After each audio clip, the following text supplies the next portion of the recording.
Sentence में जो कार्य बताए गए हैं उन कार्यों को आप रोज करने से पहले एक बार इंग्लिश में बोल लिया कीजिए, जिससे लगातार आप अगर बोलते रहेंगे तो आपको ये सेंटेंस लगातार बोलने की आदत पड़ जाएगी, और जब आदत पड़ जाएगी तो आसानी से सेंटेंस आप बोल सकते हैं। पहला सेंटेंस है, मैं खाना चबा रहा हूँ, I M chewing the food. I M chewing the food, मैं खाना चबा रहा हूँ, I M chewing the food. लेकिन यहाँ पे एक सब वर्ड अभी आपको मैंने बताया शॉर्ट्स के माध्यम से कि चबाने के लिए मैसिकेट होता है, तो आप यहाँ ये भी लिख सकते हैं कि I am masticating the food. I am masticating the food, मैं खाना निगल रहा हूँ, चबा के निगलना, तो I am swallowing the food. I am swallowing the food, मैं नाश्ता कर रहा हूँ, मैं नाश्ता कर रहा हूँ, I am having breakfast.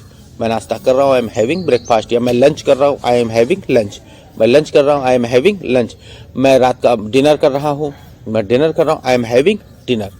I am having dinner. अब यहाँ पे एक चीज़ आपको और डिफरेंस कर देना चाहता हूँ कि डिनर और सपर, इन दोनों में अंतर क्या होता है। बहुत सारे लोग कंफ्यूज होते हैं कि डिनर और सपर में क्या अंतर होता है। डिनर मतलब अगर कहीं आप बाहर इनवाइट हैं, खाने के लिए जा रहे हैं, तब बाहर, घर से बाहर अगर खाना खाते हैं तो वहाँ पे आप डिनर का यूज़ कीजिए रात के खाने के लिए। लेकिन वही खाना रात का घर पे खाना खाते हैं तो आप इसे सपर का यूज़ कीजिए। सपर देखिए, डिनर और सपर की स्पेलिंग अलग ले के आ रही है कि डिनर बाहर खाना खाने के लिए यूज़ किया जाएगा रात का खाना, और रात का खाना यदि घर में खा रहे हैं तो सपर का यूज़ किया जाएगा। और कहीं बड़ी भोज में अगर शामिल होने जा रहे हैं तो वहाँ पे आप फीस्ट का यूज़ कीजिए, यानी दावत के लिए आप फीस्ट का यूज़ कीजिए। Clear?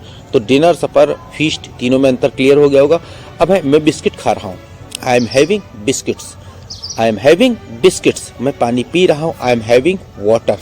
I am having water, मैंने कुछ खाने पीने के लिए, चाहे कुछ खा रहे हो चाहे कुछ पी रहे हो, तो कुछ भी खाने पीने के लिए आपको हैविंग का यूज़ करना है। अभी इतने सारे सेंटेंस आपने पढ़े होंगे, उसमें देखा होगा कि सब हैविंग का यूज़ किया। मैं नाश्ता कर रहा हूँ, मैं लंच कर रहा हूँ, मैं डिनर कर रहा हूँ, मैं बिस्किट खा रहा हूँ, मैं पानी पी रहा हूँ, सब हैविंग का यूज़ किया। तो आप कुछ भी खाने पीने के लिए आप हैविंग का यूज़ कर सकते हैं।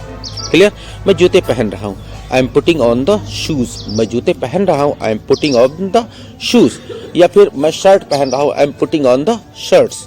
I am putting on the shirt, मैं शर्ट पहन रहा हूँ। या फिर मैं जूते उतार रहा हूँ, I am taking of the shoes. I am taking of the shoes, मैं जूते उतार रहा हूँ, I am taking of the shoes. या मैं शर्ट उतार रहा हूँ, I am taking of the shirt. मैं शर्ट उतार रहा हूँ, I am taking of the shirt. अब फिर आ जाते हैं कुकिंग पे। किचन में कुकिंग हो रही है, फिर वो खाना बना रही है, तो आप इसको इंग्लिश में बोलिए, शी इज़ कुकिंग। वो खाना बना रही है, शी इज़ कुकिंग। फिर पूछा खाने में क्या बना रही है, तो कहेंगे सब्जी बना रही है, तो सब्जी नहीं, शी इज़ कुकिंग वेजिटेबल।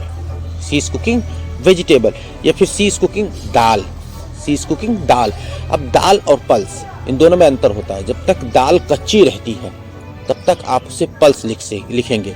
जब दाल कच्ची रहे तो आप उसे पल्स लिखेंगे, लेकिन वही दाल यदि पका दी जाए तो आप इंग्लिश में भी उसे दाल ही लिखेंगे। या फिर शी इज़ कुकिंग राइस, चावल बना रही है, शी इज़ कुकिंग राइस। तो जो कुछ बना रही हो आप इंग्लिश में बोलिए शी इज़ कुकिंग। पकाने को कुक लिखते हैं। लेकिन अगर वो होगा कि जूस बना रही है, मतलब कोई आया, कोई बैठा जूस पीने के लिए, तो कहेंगे वो क्या कर रही है मम्मी, तो मैं तो कह रही हूँ जूस बना रही है, तो she is making juice. She is making juice, यहाँ पे कुक नहीं लगाए क्योंकि जूस पकाया नहीं जाता, जूस को बनाया जाता है। She is making juice. बर्तन धो रही है, वो बर्तन धो रही है, तो she is washing dishes. She is washing dishes. या डिशेस की जगह आप utensils, she is washing utensils. She is washing utensils, वो बर्तन धो रही है। वो आटा गूंथ रही है, she is kneading the flour. She is kneading the flour. अब देखिए फ्लोर, FLOUR स्पेलिंग देखिए लिखिए, इसे फ्लोर नहीं पढ़ेंगे, फ्लोर पढ़ेंगे, फ्लोर फ्लोर। तो she is kneading the flour. पानी का बोतल भर रहा हूँ, पानी का बोतल भर रहा हूँ, I am filling the water bottle. I am filling the water bottle. मैं चाय में बिस्किट डुबा रहा हूँ, I am dipping a biscuit into the tea. I am dipping a biscuit into the tea. मैं चाय में बिस्किट डुबा रहा हूँ, I am dipping a biscuit into the tea. मैं पानी में उंगली डुबा रहा हूँ, I am dipping my finger into the water. I am dipping my finger into the water.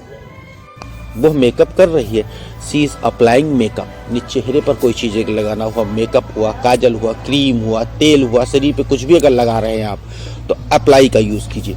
तो वो मेकअप कर रही है, she is applying makeup. She is applying makeup. वो काजल लगा रही है, she is applying kajal. She is applying kajal. वो अपने बालों में तेल लगा रही है, या फिर मैं अपने बालों में तेल लगा रहा हूँ, तो I am applying oil to my hair. I am applying oil onto my hair. या फिर she is applying oil onto her hair. She is applying oil onto her hair. मैं अपने चेहरे पर सनस्क्रीन लगा रहा हूँ, धूप से बचने के लिए सनस्क्रीन लगा रहा हूँ, तो मैं अपने चेहरे पर सनस्क्रीन लगा रहा हूँ। I am applying sunscreen on my face. I am applying sunscreen on my face. मैं अपने दांतों को ब्रश कर रहा हूँ। I M brushing my teeth. आज का वीडियो लेक्चर समाप्त किया जाता है और उम्मीद करता हूँ इस वीडियो लेक्चर में जितने भी सेंटेंस मैंने आपको लिखा है वो सभी आपने नोट कर लिए होंगे, और नोट करने के साथ साथ आप उन्हें रोज बोलकर उनकी प्रैक्टिस भी करेंगे। तो प्रैक्टिस करते रहिए, बोलते रहिए इंग्लिश, और मिलता हूँ अपने अगले वीडियो लेक्चर में। Till then stay tuned with our channel, keep watching, keep learning, take care, thank you and bye.